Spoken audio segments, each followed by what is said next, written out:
This is a beautiful case because it demonstrates very, very nicely the appearance of carcinomas relative to their normal tissues or cells of origin.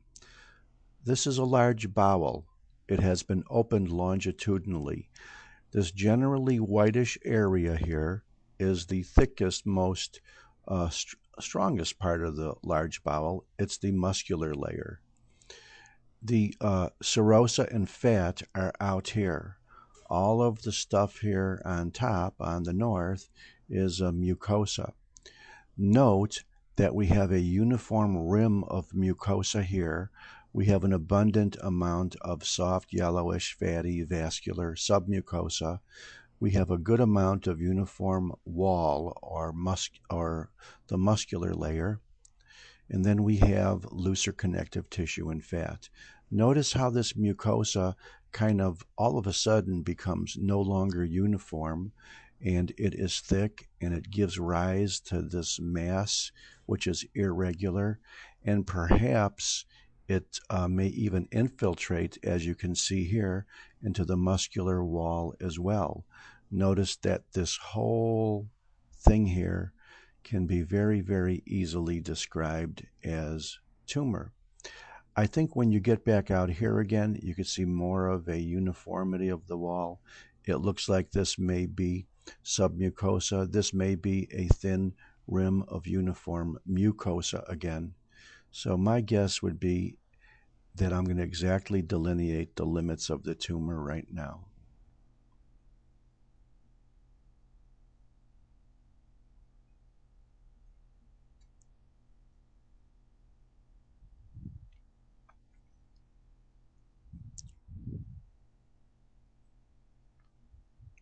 And let's see if we could make that correlation now with the microscopic slide as well.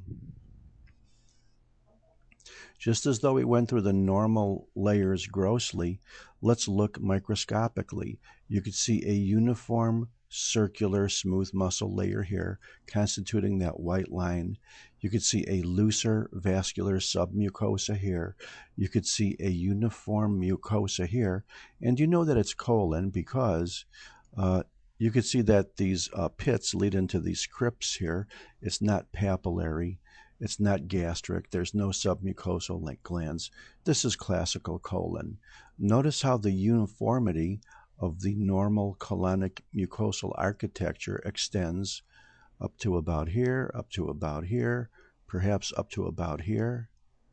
But then look, all of this is cancer. All of these are irregular, malignant, infiltrating glands, not looking at all like they should look like, whereas all of the glands here are delineated and structurally normal. Also notice how the muscularis mucosae is nice and thin until you get to about here, and then it's disrupted by this tumor, which is extending glands into the submucosa.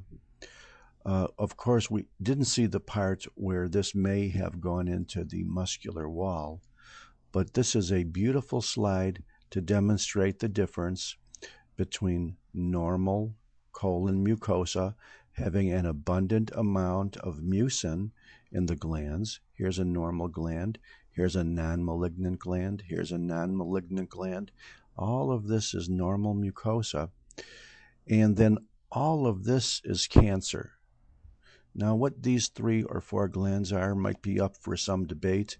I personally think these 2 are probably not malignant because they have a nice mixture of goblet cells like you could see there. But all of this stuff here is malignant, and I wouldn't want to have to guess on these 2 or 3. I really don't want to do that. Notice how the muscularis mucosae is nice and uniform here, but in the area where there's cancer, it appears to be absent because this cancer has infiltrated through the muscularis mucosae into the loose, very vascular connective tissue of the submucosa.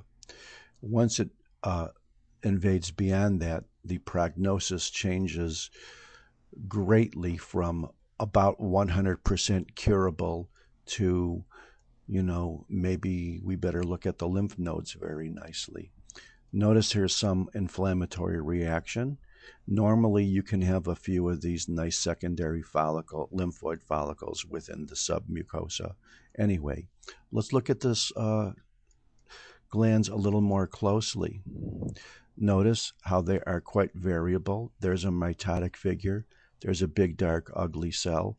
There's a bumpy cell. They don't hardly at all look like each other. However, when you go to the normal colonic glands for comparison, the ones that have not infiltrated this muscularis mucosa, notice how you see a nice mix with goblet cells. Notice how the nuclei are small. Notice how they stay towards the basal surface of the gland. And this is a classic demonstration to show you the marked difference, the way normal colonic mucosal glands should grow and differentiate versus the complete haphazard infiltrative process of an adenocarcinoma of the colon. And thank you very much.